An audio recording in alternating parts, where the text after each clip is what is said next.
Good morning everyone. आज हम भारत का भूगोल का ये वाला वीडियो है। इसमें आज हम भारत की जो प्रायद्वीपीय भारत की जो नदियां हैं इनके बारे में आज हम पढ़ेंगे। तो आज जो ये चैप्टर है ये इसका 10वां भाग है। इससे पहले मैंने 9 भाग देखे हैं, तो आप उनको देख सकते हैं और एक एक करके हम उसके बारे में जानेंगे। तो सबसे पहले हमने जो पहले अध्याय में हमने देखा था वो ये देखा देखा था जो भारत का जो विस्तार है उसके बारे में हमने देखा, और उसमें ये देखा कि भारत का जितना विस्तार है वो पूर्व से लेकर पश्चिम तक, उत्तर से लेकर दक्षिण तक जितना विस्तार है इसका, इन सब के बारे में हमने जाना है। और हमने इसके बारे में ये भी जाना है कि हमने भारत को क्या मतलब बहुत सारे भौगोलिक क्षेत्रों के आधार पर बांटा था, जिसमें हमने उत्तर भारत के जो पहाड़ हैं उनके बारे में हमने जाना था। उसके बाद जो भारत के उत्तर का जो विशाल मैदान है उसके बारे में हमने देखा है, और जो उसके बाद जो हमारा डेजर्ट है उसके बारे में देखा है। जो उसके बाद हमारा जो तटीय क्षेत्र है उसके बारे में हमने पढ़ा है, जो तो तटीय क्षेत्र में जितनी पहाड़ियाँ हैं उनके बारे में हमने पढ़ा है। और डेक्कन प्लेटू है, आज हम इसके जो डेक्कन में जितने हमारे नदियाँ हैं इनके बारे में आज हम पढ़ेंगे, और जो हमारे आइलैंड हैं उनके बारे में भी हमने एक एक करके जाना है। तो इस वाले वीडियो में बहुत सारी चीज़ें आपको जानने की मिलेंगी, लेकिन कुछ ओवरव्यू मैं आपको देता हूँ। देखिए हमने जो भारत के जो जितने पहाड़ हैं, लद्दाख, जासकरी श्रेणियाँ हैं, भारत के ग्रेट ग्रेट हिमालय हैं, इन सब के बारे में हमने पढ़ा है। उसके बाद जो हमारी नदियाँ हैं, जो सिंधु नदी तंत्र के बारे में पढ़ा है, उसके बाद गंगा के बारे में पढ़ा है, उसके बाद जो ब्रह्मपुत्र नदी तंत्र है इसके बारे में पढ़ा है। तो इस इन सब चीज़ों के बारे में हम एक एक करके पढ़ चुके हैं, और इसमें हमने देखी ये सारी चीज़ें हमने देखी हैं आगे। ये जो सिंधु नदी है, सिंधु नदी तंत्र के बारे में हमने पढ़ा था। और जो गंगा है, गंगा ब्रह्मपुत्र के बारे में एक एक करके जितनी इसकी सहायक नदियां हैं, कहाँ से उद्गम होता है, कहाँ पे इसका जल जो विसर्जन करती हैं, इनमें क्या क्या कौन कौन सी सहायक नदियां हैं, इन सब के बारे में हमने एक एक करके पढ़ा है। तो आज हमें जो जानना है जो दक्षिण भारत की जो नदियां हैं, और जो नॉर्थ में भी थोड़ी छूट गई हैं, जैसे लूनी रिवर है, और जैसे यहाँ पे साबरमती रिवर है। साबरमती रिवर आपको यहाँ मिलेगी। उसके बाद जो आपको माही रिवर है वो आपको यहाँ मिलने वाली है। तो इन सब नदियों के बारे में एक एक करके हम जानेंगे, और इसमें जो नर्मदा है, ताप्ती है, उसके बाद आपकी आपकी गोदावरी मिलेगी, कृष्णा मिलेगी, कावेरी मिलेगी, और इसके बाद जो महानदी है और जो छोटी छोटी नदियाँ हैं एक एक करके हम इसके बारे में जानते हैं। तो सबसे पहले आज हम पहले मैं आपको मैप भी दिखाई दे रहा हूँ, जैसे ये सारी नदियाँ हैं इनके बारे में हमें जानना है एक एक करके। तो सबसे पहले हम ब्लैंक मैप में बनाएंगे, क्योंकि हमेशा हम ब्लैंक मैप में ही ये सारी चीज़ें हम बनाते हैं। तो आज मैं ऊपर का साइड का तो नहीं, लेकिन दक्षिण भारत का ही बस मैप बनाऊंगा मैं। तो ऐसे करके आता है, तो ऐसे हमारा तो जो दक्षिण भारत की जो नदियां हैं, सबसे पहले हम जो नॉर्थ इंडिया की कुछ रिवर हैं, 2-3 ठो, उनके बारे में हम जानेंगे। उसके बाद हम बाकी का जो पोर्शन है उनके बारे में हम पढ़ेंगे। तो अगर मैं दक्षिण भारत को देखूँ तो दक्षिण भारत कुछ इस टाइप का है।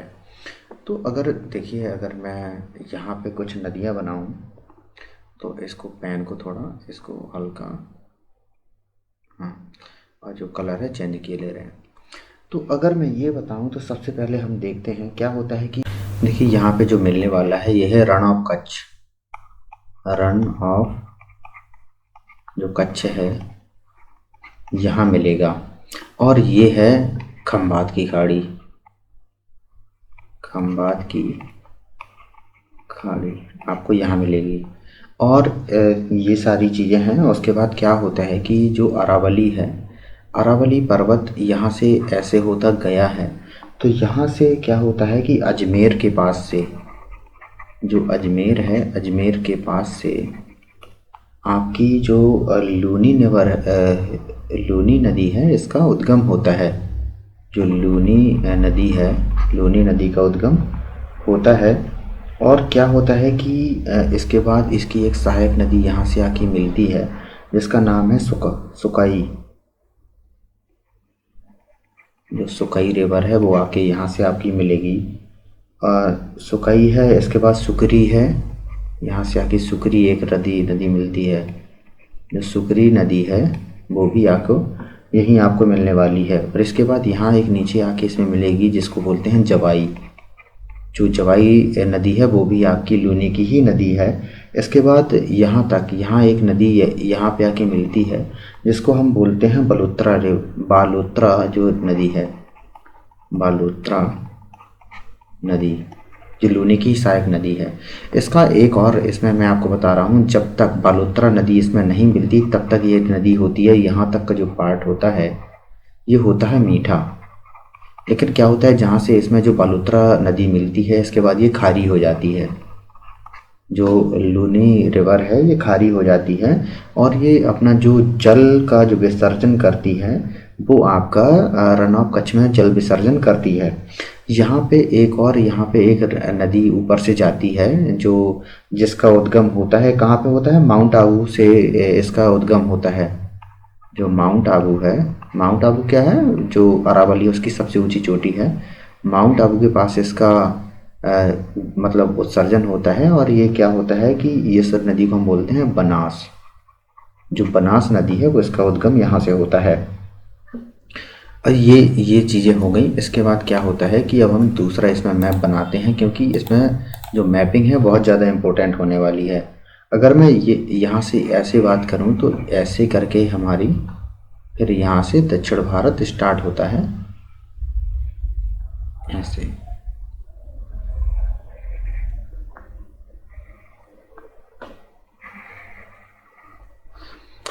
तो क्या होता है कि यहाँ पे एक आपको यहाँ से ऊपर से आती हुई एक नदी मिलेगी, ऐसे आती है, इसको हम बोलते हैं साबरमती। साबरमती नदी है। और इसका अगर मैं ये बोलूँ कि क्या होता है कि जो अरावली है, अरावली की दक्षिणी जो ढलान है इससे इसका उद्गम होता है। अरावली की दक्षिणी ढलान से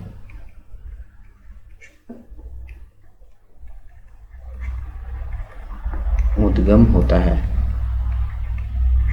अरावली की दक्षिणी ढलान से इसका उद्गम होता है। अगर मैं इसकी बात करूं, एक यहाँ से एक यहीं पे जो खंबात की खाड़ी है यहीं पे एक और नदी आके मिलती है जिसको हम बोलते हैं माही रिवर। जो माही नदी है वो भी आके यहीं आपको मिलने वाली है। अब हम देखते हैं जो बाकी नदियां हैं। इसके हमने 2 नदियां देखी हैं उत्तर भारत की जो छूट गई थी। अब हम देखते हैं जो यहाँ पे नदियां हैं। अब हम पूरा थोड़ा बड़ा सा नक्शा बनाते हैं जिसमें हम जो नर्मदा रिवर है इसके बारे में हम जानते हैं।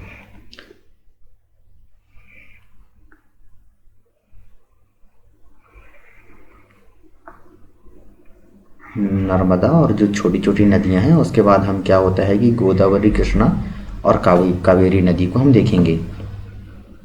तो क्या होता है कि अमरकंटक से यहाँ होती है जो ये है खंबात की खाड़ी। खंबात की खाड़ी आपकी यहाँ मिलेगी। इसके बाद क्या होता है कि यहाँ पे आपको अमरकंटक मिलेगा, अमरकंटक की पहाड़ी।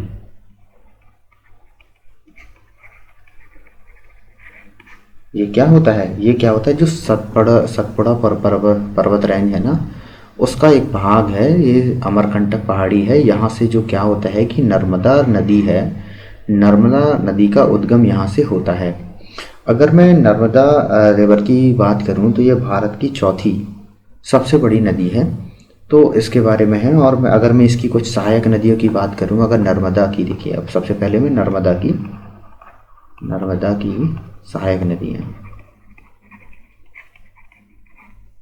नर्मदा की सहायक नदियों की बात करूं तो इसकी जो नॉर्थ से जो रिवर आके मिलती हैं उसमें जो हथनी है, अगर नॉर्थ देखिए यहाँ से आके जो रिवर मिलने वाली हैं तो उसमें जो सबसे प्रमुख रिवर है वो है, देखिए हथनी रिवर इसकी सहायक नदी है। कोलार इसकी सहायक नदी है। इसके बाद जो हिरण इसकी सहायक नदी है। इसके बाद क्या होता है कि जो वरना और माना तो और इसकी नॉर्थ से मिलने वाली सहायक नदियां हैं। अगर मैं दक्षिण छोर से इस साइड से अगर मैं मिलने वाली नदियों की बात करूं तो इसमें जो शेर है, शेर इसकी सहायक नदी है। शेर के बाद जो शक्कर है, जो शक्कर है इसकी सहायक नदी है, और तवा तवा इसकी सहायक नदी है, और दूधी दूधी इसकी जो नर्मदा की ही सहायक नदी है। क्या होता है कि अमरकंटक से ये नर्मदा नदी निकलती है, और ये बिंद और सतपुड़ा के बीच में, सतपुड़ा जो पर्वत रेंज है इनके बीच में ये बहती है। और यहाँ से क्या होता है कि नीचे साइड से एक नदी निकलती है, ऐसे होती हुई ऐसे जाती है ये नदी, और ये भी खंबात की खाड़ी में गिरती है। ये दोनों नदी जो है एस्चुरी बनाते हैं। एस्चुरी मैंने पिछले भाग में एक वीडियो में आपको बताया था कि एस्चुरी और डेल्टा में क्या अंतर होता है, उसके बारे में मैंने आपको पढ़ाया है। तो क्या होता है, ये जो ताप्ती जो नदी है इसका जो उद्गम होता है वो मुल्ताई बैतूल के पास होता है। जो मुल्ताई बैतूल के पास इसका उद्गम होता है, और जो जल विसर्जन करती है, ये खंबात की खाड़ी में जल विसर्जन करती है। अगर मैं इसकी लंबाई की बात करूं तो लगभग 700 किलोमीटर इसकी लंबाई है।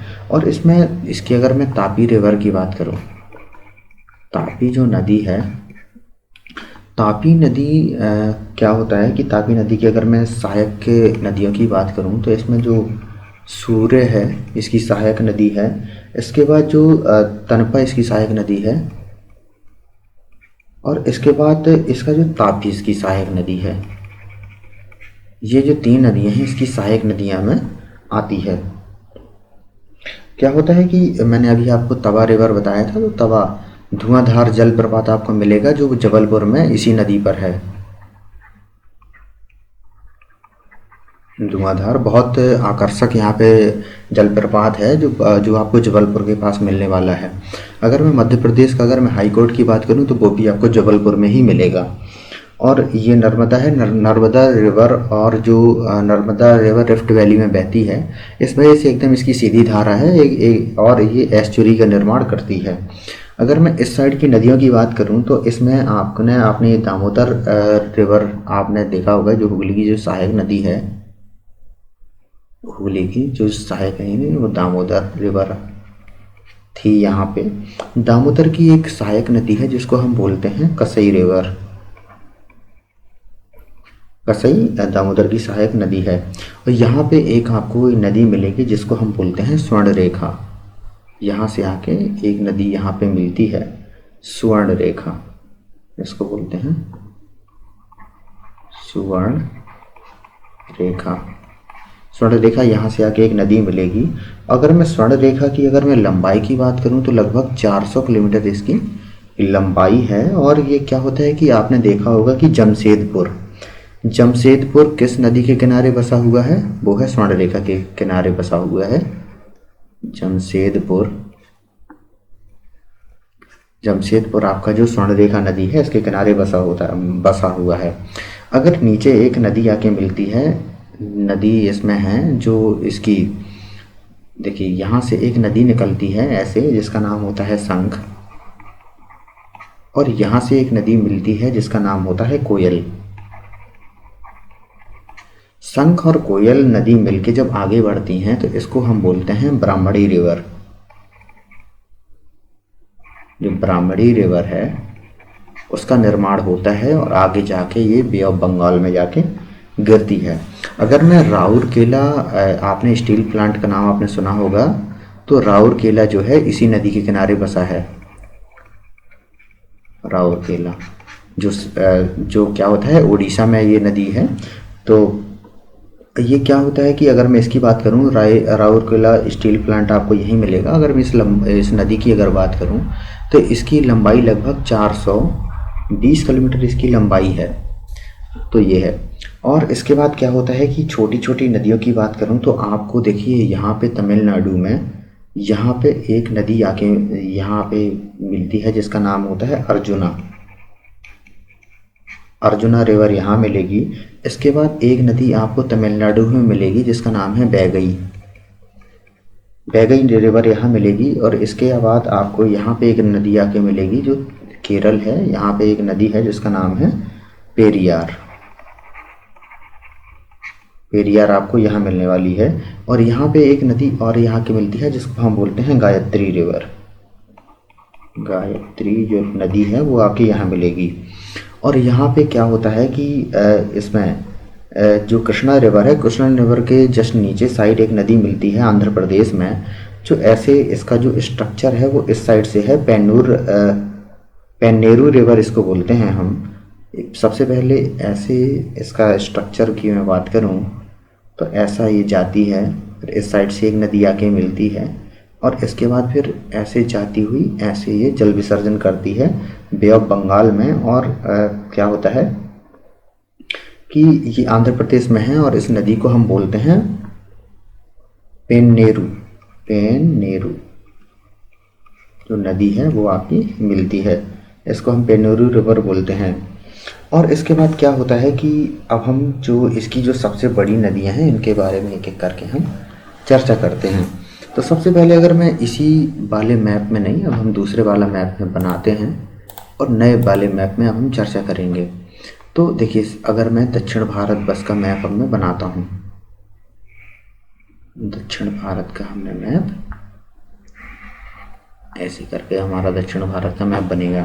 तो इसमें जो सबसे पहली नदी मैं बनाता हूँ वो बनाता हूँ महानदी। ठीक है, तो महानदी का अगर मैं उद्गम की बात करूँ तो इसका सिहाव हिल्स के पास इसका उद्गम होता है, ऐसे इसका उद्गम होगा, सिहाव हिल्स। ये कहाँ पड़ेगा? छत्तीसगढ़।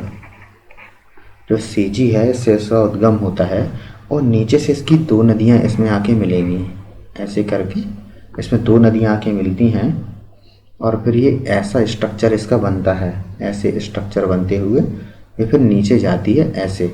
और इसमें क्या होता है कि फिर यहाँ से एक नदी दंड कारण से एक करके एक नदी आगे इसमें मिलती है, दंड कारण नदी है इसमें आके मिलती है। और क्या होता है कि ये जाके फिर इसमें जो कटक है ओडिशा में,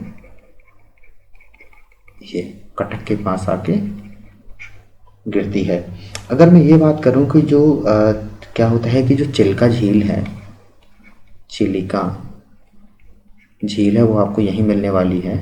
और यहीं इसी के पास आके एक नदी आके, मैंने जो ब्राह्मणी जो रिवर आपको बताई थी, जो ब्राह्मणी रिवर है वो भी आपको यहीं गिरती है। और यहाँ पे क्या होता है कि जो ब्राह्मणी रिवर के मुहाने पे ही आपको पारादीप मिलेगा, जो पारादीप है यहीं मिलने वाला है। और जो क्या होता है कि जो हमारा बहुत सारे जो मिसाइल मतलब मिसाइल का जो परीक्षण किए जाते हैं वो यहीं पे किए जाते हैं। तो ये है। और यहाँ पे आपको दो नीचे नदियाँ मिलेंगी जिसको हम बोलते हैं बंसधारा, बंसधारा और नागावती। यहाँ पे नागावती दो नदियाँ यहाँ पे आके मिलती हैं।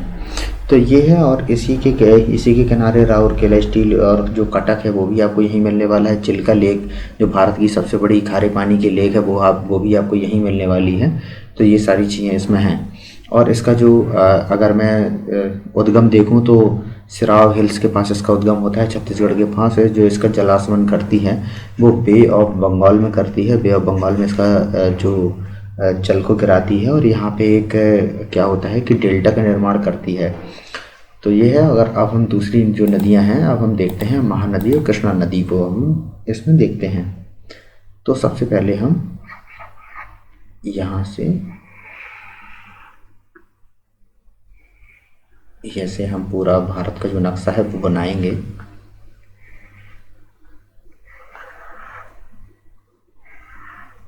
देखिए क्या होता है कि आप चाहे जितना पढ़ो, लेकिन अगर आपको नक्शा अगर आपको क्लियर नहीं है तो कितनी भी पढ़ाई करो आपको बहुत सारी चीज़ें क्लियर नहीं होने वाली हैं। अब हम बात करते हैं। देखिए यहाँ पे एक शहर आपको पड़ेगा महाराष्ट्र का, इसका नाम है नासिक। नासिक का ये शहर पड़ेगा। और इसके देखिए पहले मैं स्ट्रक्चर बना देता हूँ, फिर उसकी पूरी जो सहायक नदियाँ हैं उनके बारे में बताऊँगा। इसके यहाँ से उद्गम होगा, ऐसे जाएगी, फिर इसके बाद एक यहाँ से इसके ऐसे जाती हुई इससे आके एक नदी आके मिल जाएगी, फिर ये आगे बढ़ेगी ऐसे जाती हुई, ऐसे जाती है और यहाँ आके ये मिल जाती है। इसके बाद क्या होता है कि ऊपर से नदियाँ आके मिलेंगी। मैं एक एक जो नदी है उसके बारे में मैं आपको बताऊंगा।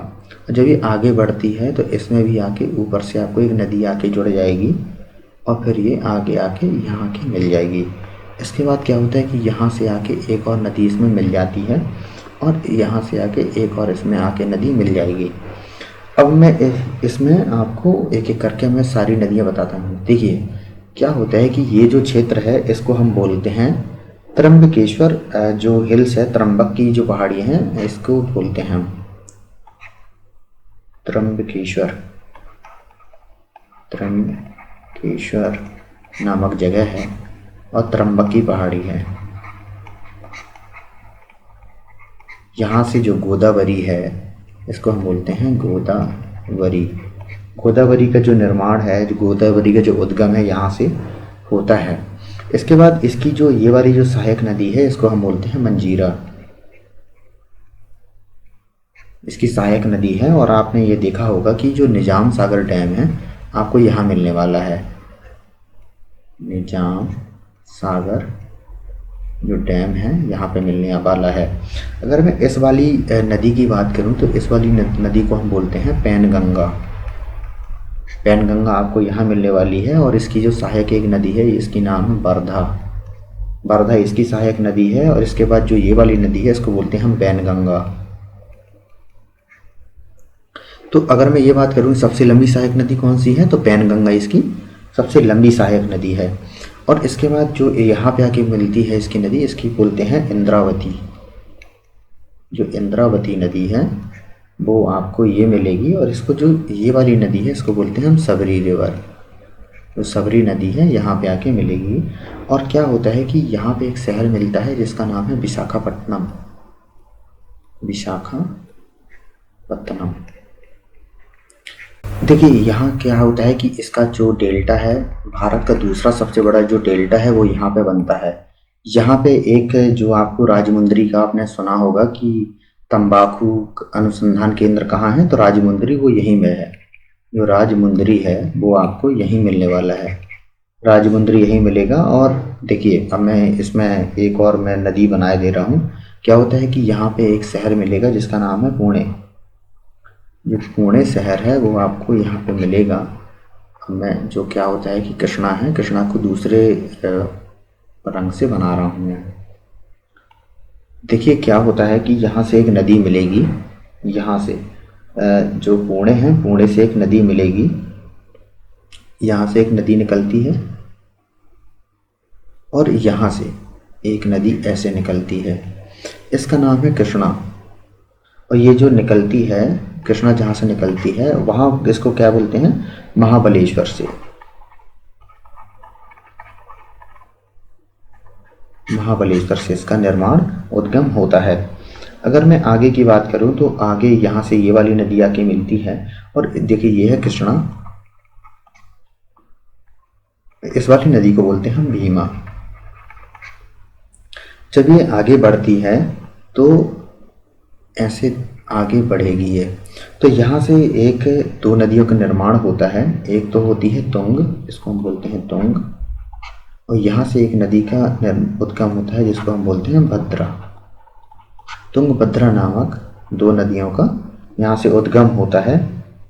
और इसको हम क्या बोलते हैं, इसके बाद जब ये आगे बढ़ती हैं तो इसको दोनों को सहायक नदियों को हम एक साथ नाम देते हैं, बोलते हैं तुंगभद्रा। जो तुंगभद्रा है यहाँ से इसको बोलते हैं। और तुंगभद्रा की ही एक सहायक नदी है, आपने जोग जलप्रपात का नाम सुना होगा, शरावती नदी। जो शरावती जो नदी है उसका उद्गम भी यहीं से होता है। और आगे चल के फिर ये ऐसी जाती हुई इसमें यहाँ पे एक डेल्टा बनाती है यहाँ पे। और जब ये डेल्टा यहाँ पे बनाती है तो क्या होता है कि जो गोदावरी है, गोदावरी और जो कृष्णा है, इसका जो डेल्टा संयुक्त हो जाता है और ये दोनों नदियाँ मिलके भारत का दूसरा सबसे बड़ा जो डेल्टा है वो उसका निर्माण करती हैं। और यहाँ पे क्या होता है कि यहीं पे एक जो लेक है, एक झील है जिसको हम कोलेरू झील बोलते हैं।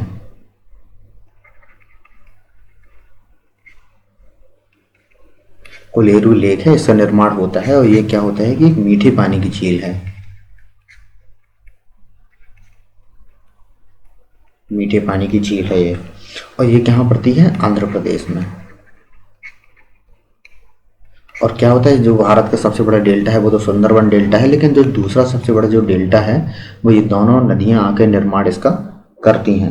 अगर मैं क्या होता है कि हाँ, क्या होता है कि आपको जो भद्रा नदी है, भद्रा नदी के यहाँ पे आपको एक वो मिलेगा जिसको हम बोलते हैं भद्रा रिजर्वायर। भद्रा रिजर्वायर जो है इसका निर्माण यहाँ होता है। और आपने एक और नाम सुना होगा, नागार्जुन सागर। यहाँ पे एक बांध है जिसका हम बोलते हैं नागार्जुन सागर। ये बांध है, आपको यहाँ मिलने वाला है कृष्णा नदी पर। अब हम बोलते हैं, देखिए यहाँ पे एक और नदी यहाँ पे आके मिलती है जिसको हम पोलर रिवर बोलते हैं। जो यहाँ पे एक नदी यहाँ पे नीचे आके मिलेगी जिसको हम बोलते हैं पोलर नदी। पोलर रिवर यहाँ पे आके मिलती है। जितने इसके फैक्चुअल पॉइंट हैं वो भी मैं आपको एक एक करके मैं आपको सारा लिखवा दूंगा। तो सबसे पहले आप स्ट्रक्चर बना लीजिए, क्योंकि जो फैक्चुअल पॉइंट है इतने मायने नहीं रखते हैं जितने जो इसकी स्ट्रक्चर है वो मायने रखती है।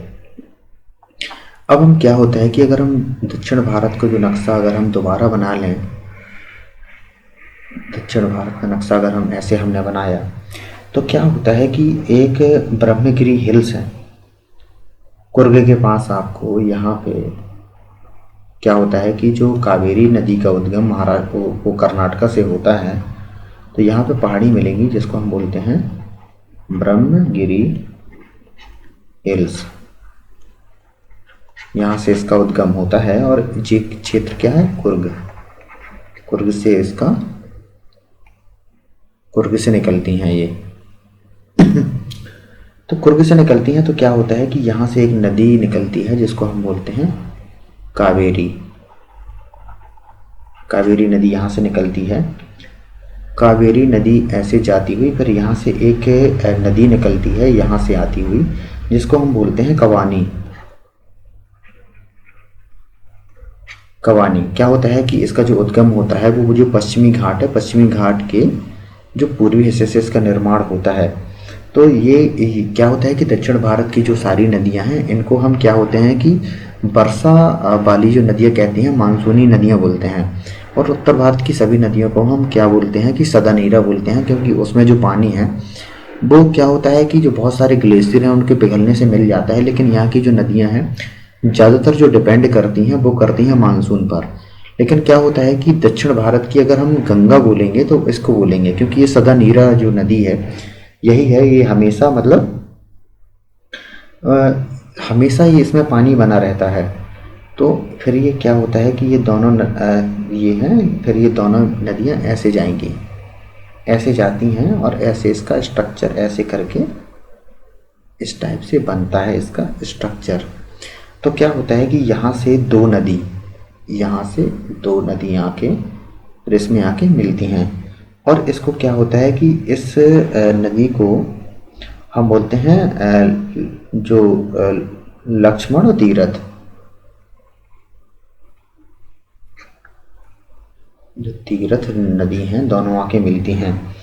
और क्या होता है कि हाँ, दोनों आके यहाँ पे मिलती हैं और इन दोनों की ये वाली जो नदी है इसको हम बोलते हैं हेमावती। जब ये दोनों मिल जाती हैं, हेमावती नदी यहाँ पे आके मिलती है। यहाँ से आके एक और नदी मिलती है और इसके बाद क्या होता है कि एक नदी यहाँ से आके मिलती है जिसको हम बोलते हैं भावनी रिवर।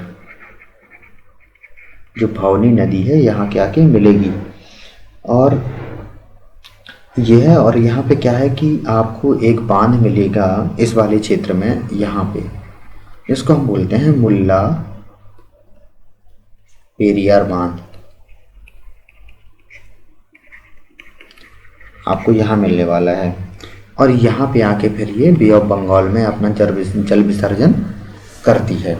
तो इनके बारे में हमने जाना है। अब हम एक एक जो नदी है उनके बारे में, अब हम जो फैक्चुअल पॉइंट है उनके बारे में हमने जानेंगे। तो देखिए मैं आपको इसके सहारे बता दे रहा हूँ। देखिए आपने पेनगंगा आपने नाम सुना होगा, इसके बारे में सभी मैंने एक एक जो फैक्चुअल पॉइंट है, निजाम सागर, नागार्जुन सागर, बहुत ज़्यादा पूछे जाने वाली ये परियोजनाएं हैं। अगर मैं कावेरी नदी ये है, और जो कृष्ण सागर झील है ये यहाँ पे है, पुलिकट यहाँ मिलेगा, कोलेरू झील आपके इन दोनों जो डेल्टा हैं इनके यहाँ मिलेगा। जो महानदी के नीचे है आपको चिल्का झील मिलने वाली है।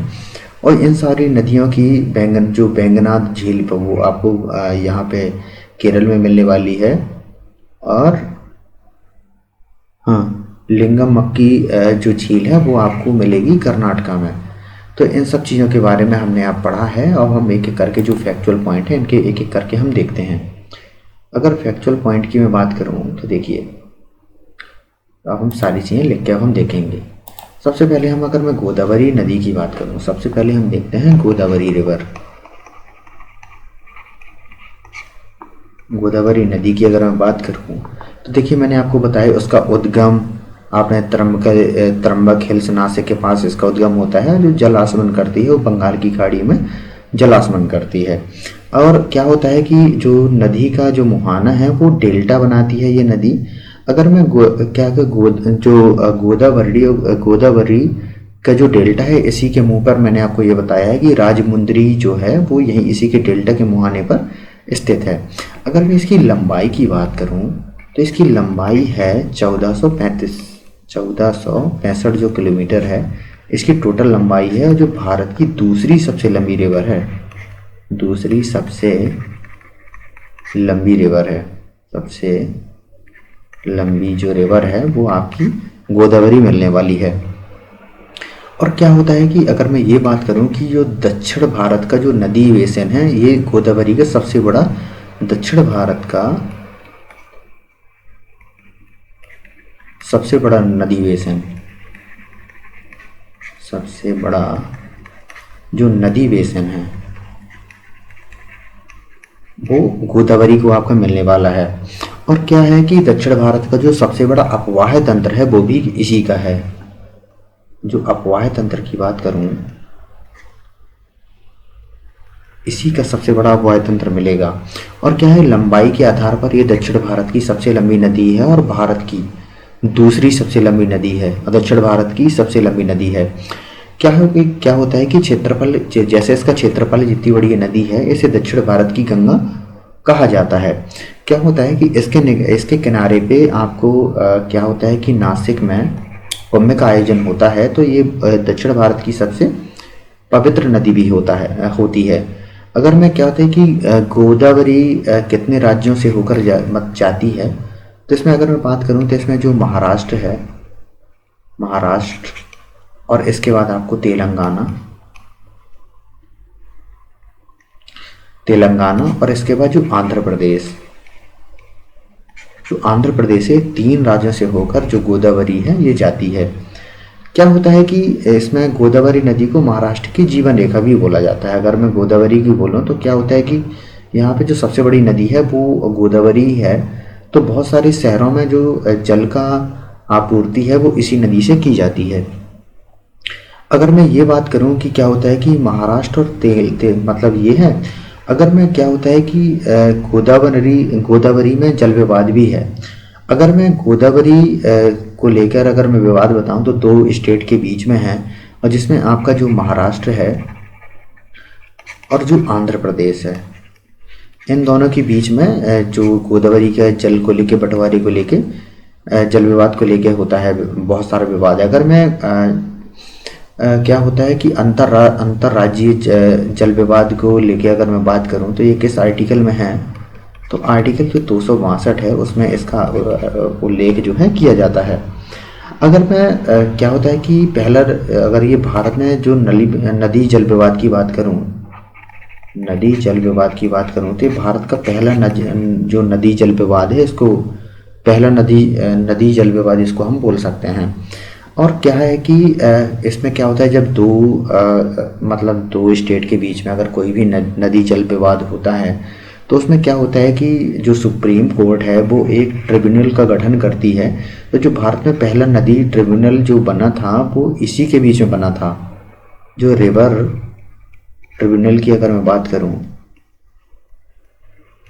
तो वो किस नदी के लिए बना था? वो बना था गोदावरी के लिए।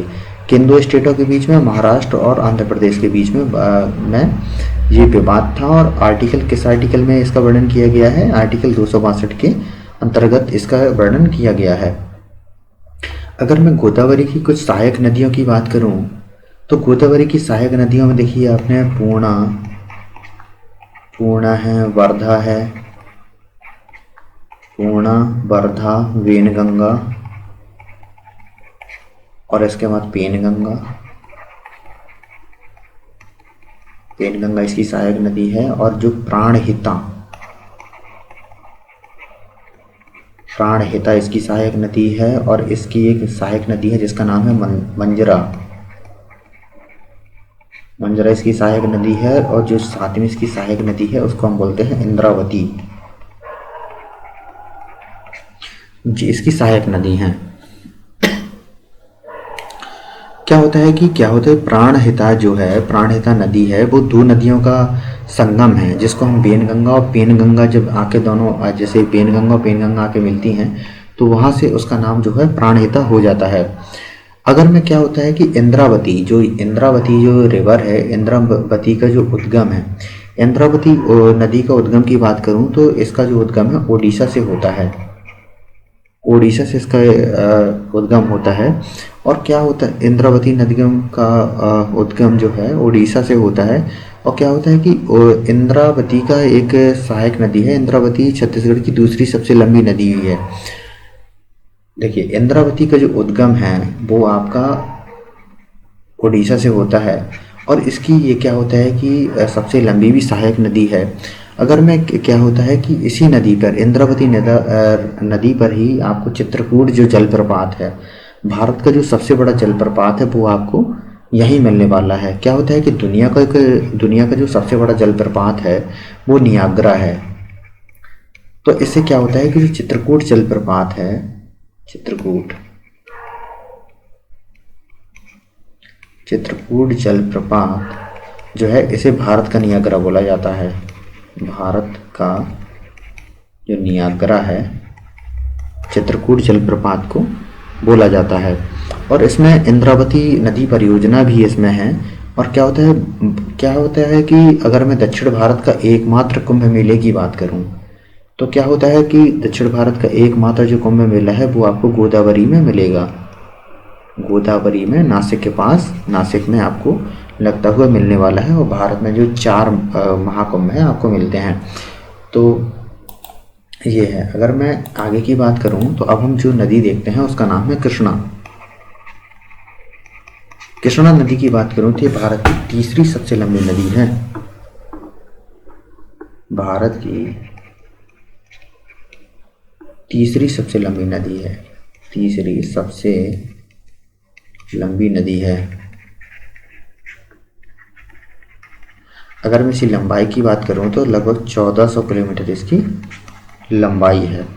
अगर मैं क्या होता है कि यह एक अनुवर्ती नदी है। और इसका जो उद्गम मैंने आपको बताया था कि महाबलेश्वर से इसका उद्गम होता है। और जो जल का आसवन है वो आपका बे ऑफ बंगाल में करती है। अगर मैं इसकी बात करूं तो क्या होता है कि इसका जो एक डेल्टा भी बनाती है, ये जो गोदावरी और कृष्णा नदी का जो डेल्टा है वो भारत का दूसरा सबसे बड़ा डेल्टा है। अगर मैं आगे की बात करूं तो क्या होता है कि 4 स्टेटों से होकर बहती है। 4 स्टेट हैं जिससे होकर ये बहती है। जिसमें आपने नाम सुना होगा कि जिसमें जो महाराष्ट्र से तो इसका उद्गम होता है। महाराष्ट्र, पुणे के पास से इसका उद्गम होता है। महाराष्ट्र के बाद इसका जो उसके बाद जाती है कर्नाटका में। इसके बाद क्या होता है कि ये मुड़ जाती है जो तेलंगाना है, जो तेलंगाना की तरफ मुड़ जाती है। इसके बाद ये जो जल का जो विसर्जन करती है, ये करती है आंध्र प्रदेश में, जल का विसर्जन करती है। और क्या होता है कि ये दक्षिण भारत की दूसरी सबसे लंबी नदी है और भारत की तीसरी सबसे लंबी नदी है। क्या होता है कि मैंने अभी आपको बताया कोलेरू झील इसी पर आपको मिलेगी। और गोदावरी और कृष्णा नदी के मध्य में कोलेरू झील आपको मिलने वाली है। अगर मैं दक्षिण भारत की कुछ प्रमुख झीलों की बात करूं, देखिए दक्षिण भारत की अगर मैं प्रमुख झीलों की बात करूं तो इसमें देखिए चिल्का झील, चिलिका, इसको चिलिका बोलते हैं, चिल्का नहीं बोलते हैं। चिलिका झील, ये पुलिकट झील आपको मिलेगा, पुलिकट जो झील है। पुलिकट झील किन किन के बीच में है? आपका आंध्र प्रदेश और ये तमिलनाडु के बीच में आपको मिलने वाला है। और अगर मैं बेसिकली तौर पे देखूं तो क्या होता है कि इसी के निकट जो श्रीहरिकोटा जो आपका उपग्रह प्रक्षेपण केंद्र जो भारत का है वो यहीं पे आपको मिलने वाला है।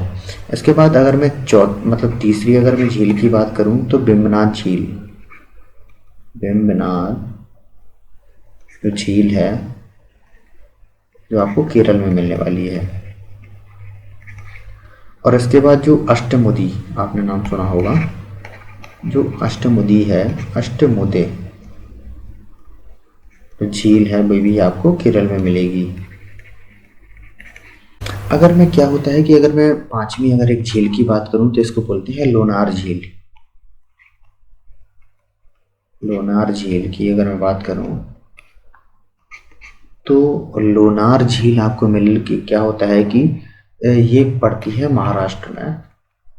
क्या है कि उल्का पिंड के गिरने से इसका निर्माण हुआ है, तो इसी वजह से इसने एक क्रिएटर, क्या होता है कि जो पृथ्वी अगर कोई उल्का पिंड बनेगा तो गड्ढा सा कर लेती है, तो इस जो गड्ढे को हम बोलते हैं क्रिएटर, क्रेटर इसको बोलते हैं इस गड्ढे को। तो एक उल्का पिंड के गिरने से इसका निर्माण होता है। अगर मैं क्या होता है कि अगर मैं कृष्णा की अगर मैं कुछ सहायक नदियों की बात करूं तो इसमें देखिए जो घाट प्रभा है, घाट प्रभा इसकी सहायक नदी है। अगर मैं माल प्रभा की बात करूं, माल प्रभा इसकी सहायक नदी है। अगर मैं तुंगभद्रा की बात करूं, तुंगभद्रा इसकी सहायक नदी है। अगर मैं कोयना की बात करूं, कोयना इसकी सहायक नदी है। मूसी इसकी सहायक नदी है। और जो भद्रा है इसकी सहायक नदी है जो शरावती है, जिसमें जोग जलप्रपात, जिसमें भारत का सबसे ऊंचा जलप्रपात जो जोग जलप्रपात है वो आपका शरावती नदी पर ही आपको मिलने वाला है। और अगर मैं तुंगभद्रा की बात करूं तो तुंगभद्रा जो है कृष्णा की सबसे लंबी सहायक नदी है। और जो क्या है कि अगर मैं देखिए इसके मैंने मूसी रिवर बोला है, मूसी के किनारे ही हैदराबाद जो शहर है, जो हैदराबाद शहर है वो मूसी नदी के किनारे ही आपको मिलने वाला है। अब हम जो नेक्स्ट रिवर है इसके बारे में हम चर्चा करते हैं। जो नेक्स्ट रिवर है वो है कावेरी। देखिए कावेरी का जो उद्गम है वो तो आपका ब्रह्मगिरी की जो पहाड़ियां हैं उससे इसका उद्गम होता है, और इसका जो जल का आसवन है वो करती है बंगाल की खाड़ी में। और इसके बाद अगर मैं इसकी बात करूं तो इसको हम सदा नीरा बोलते हैं, क्योंकि ये एकमात्र ऐसी दक्षिण भारत की नदी है जो हमेशा 12 महीने इसमें पानी आता रहता है। अगर मैं इसकी लंबाई की बात करूं तो लंबाई इसकी है 805 किलोमीटर इसकी लंबाई है। और क्या है होता है कि इसमें जो श्रीरंगपट्टनम, शिव समुद्रम और श्री रंगम जो ये हैं कावेरी नदी के द्वीप हैं। हाँ, अगर मैं इसमें कुछ द्वीप हैं इनके बेस में क्या होता है कि नदी जाती है तो दो भागों में बढ़ जाती है, उसके ऐसे फिर द्वीप बन जाते हैं, ऐसे इस टाइप के द्वीप बनते हैं। तो इसमें क्या होता है कि इसमें जो पहला द्वीप है श्रीरंगपट्टनम, इसके दूसरे के बाद है शिव समुद्रम, शिव समुद्रम, और इसके बाद क्या होता है कि जो तीसरा है श्रीरंगम, श्रीरंगम इसके द्वीप हैं। और अगर मैं इसकी कुछ सहायक नदियों की बात करूं, इसमें सहायक नदियों की अगर मैं बात करूं तो इसमें जो अमरावती इसकी सहायक नदी है। कर्णावती इसकी सहायक नदी है, और इसके हेमावती इसकी सहायक नदी है। और क्या होता है कि अर्कावती ये इसकी सहायक नदियां हैं। क्या होता है कि अगर मैं कावेरी नदी जल विवाद है ये सबसे हाईलाइटेड इसमें रहता है। क्या होता है कि कावेरी जल विवाद से के सबसे प्रमुख नदी जल विवाद भारत में इसकी शुरुआत जो हुई थी वो भारत में हुई थी 1990 से 1990 से इसकी शुरुआत हुई थी और 2000 इसमें 2007 में, लगभग 17 साल बाद 2007 में इसका जो फैसला सुनाया गया था। क्या होता है कि यह जो नदी जल विवाद है वो दो स्टेटों के बीच में होता है, जिसमें आपका जो कर्नाटक और जो तमिलनाडु है, इनके बीच में ये बहुत बड़ा जो नदी जल विवाद है इनके बीच में है। और इसे दक्षिण भारत का गंगा भी कहा जाता है और इसे अर्ध गंगा भी कहा जाता है क्योंकि ये बहुत छोटी है। अगर मैं इसकी बात करूं, इसके बाद जो अगली जो नदी आती है उसका नाम है महानदी।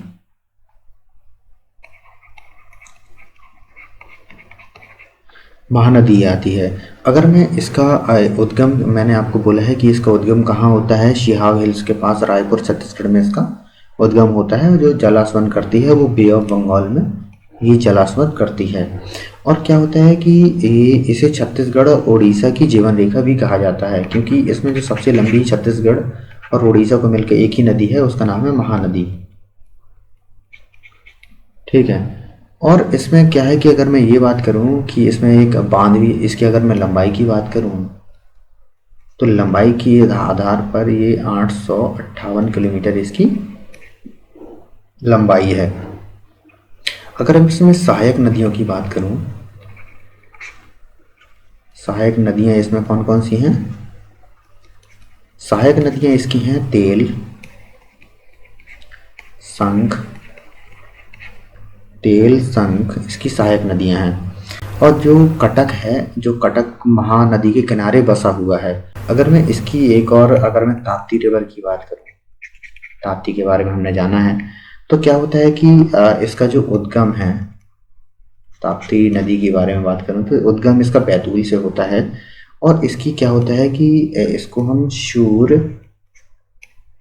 तनपा और तापी, इसकी तीन जो है प्रमुख सहायक नदी हैं।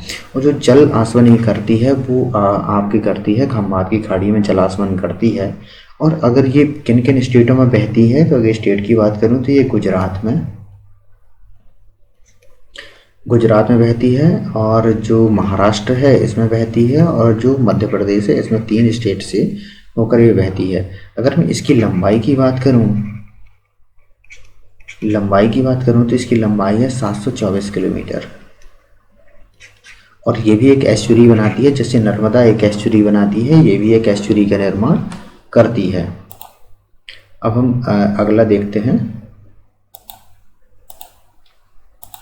जैसे अब मैं नर्मदा की अगर मैं बात करूं तो देखिए, नर्मदा का जो उद्गम है वो मैकाल जो हिल्स है, अमरकंटक से होता है। अमरकंटक से इसका उद्गम होता है। और क्या होता है कि मैंने अभी आपको इसमें जितनी सहायक नदियाँ हैं उनके बारे में मैंने आपको बताया है। अगर मैं इसकी लंबाई की बात करूं तो लंबाई इसकी है 1312 किलोमीटर। और मध्य प्रदेश में कितनी बहती है? लगभग 1077 जो किलोमीटर है वो मध्य प्रदेश में बहती है। और किन किन स्टेटों में ये बहती है? मध्य प्रदेश में बहती है, इसके बाद जो महाराष्ट्र है उसमें बहती है, और जो गुजरात है इसमें ये नदी बहती है। और क्या होता है कि पश्चिम की ओर बहने वाली ये सबसे लंबी नदी है, और ये क्या होता है कि एस्चुरी का निर्माण करती है। अब मैं ये बात करूं, अगर मैं इसकी कुछ सहायक नदियों की बात करूं तो इसमें जो हिरण नदी है इसकी सहायक नदी है। अगर मैं दूसरी नदी की बात करूं तो चंद्रशेखर नदी है, जो नदी है इसकी सहायक नदी है। अगर मैं कोलार नदी है इसकी सहायक नदी है। अगर मैं माना नदी है इसकी सहायक नदी है। अगर मैं हथनी इसकी सहायक नदी है। शेर इसकी सहायक नदी है। शक्कर इसकी सहायक नदी है। तवा इसकी सहायक नदी है। और अगर मैं दुग्धी की बात करूं, दुग्धी इसकी सहायक नदी है। और गंजाल भी इसकी सहायक नदी है। तो ये नदियां हैं। अब हम कुछ परियोजनाएं की बात करते हैं। क्या होता है कि बहुत सारी परियोजनाएं यहाँ से पूछे जाते हैं, बहुत सारे सवाल, तो एक एक करके हम जानते हैं। तो क्या होता है कि मैं आपको बताता जाऊंगा कि कौन सी, जैसे एक जो परियोजना है जिसको हम जायकावाड़ी परियोजना बोलते हैं, जायकावाड़ी परियोजना, ये किस स्टेट की है? ये है महाराष्ट्र की। लेकिन किस नदी की है? ये है जो गोदावरी है, जो गोदावरी है उसकी ये परियोजना है। अगर मैं दूसरी है जो बावल थड़ी परियोजना,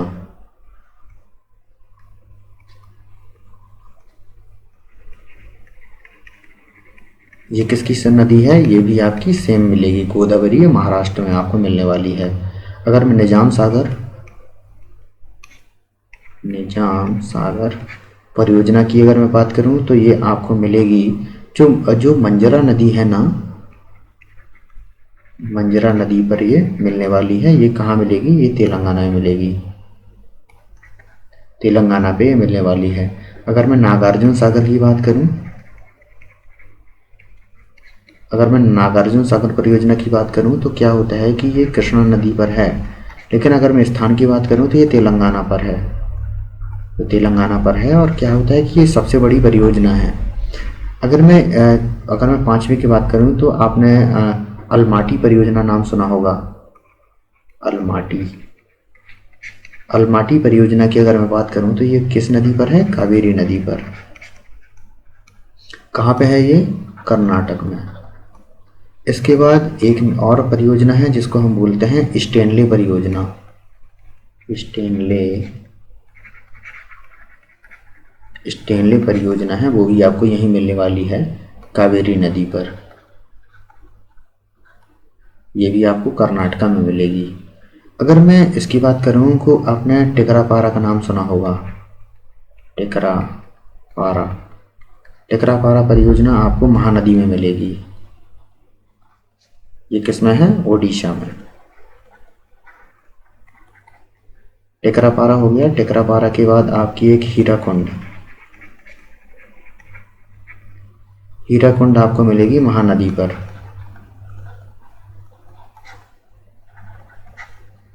और हीराकुंड आपको यहाँ मिलेगी। और इसके बाद क्या होता है? ओडिशा में आपको मिलने वाली है। अगर मैं इंद्रावती की बात करूं, इंद्रावती परियोजना इंद्रावती परियोजना की अगर मैं बात करूं तो इंद्रावती परियोजना इंद्रावती नदी पर ही मिलेगी, लेकिन छत्तीसगढ़ में। मतलब नदी सेम है लेकिन जो स्टेट है वो बदल जाएगा। स्टेट है छत्तीसगढ़।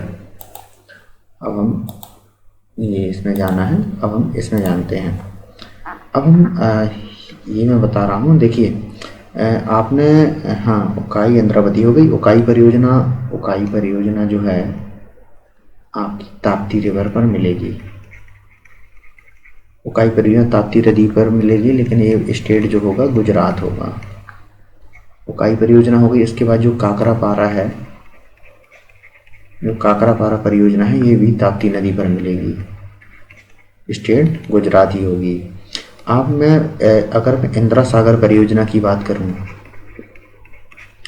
इंदिरा सागर परियोजना की बात करूं तो इंदिरा सागर परियोजना आपकी मिलेगी नर्मदा पर। देखिए ये जो नर्मदा पर जो कौन कौन सी परियोजनाएं हैं? इंदिरा सागर है, सरदार सरोवर,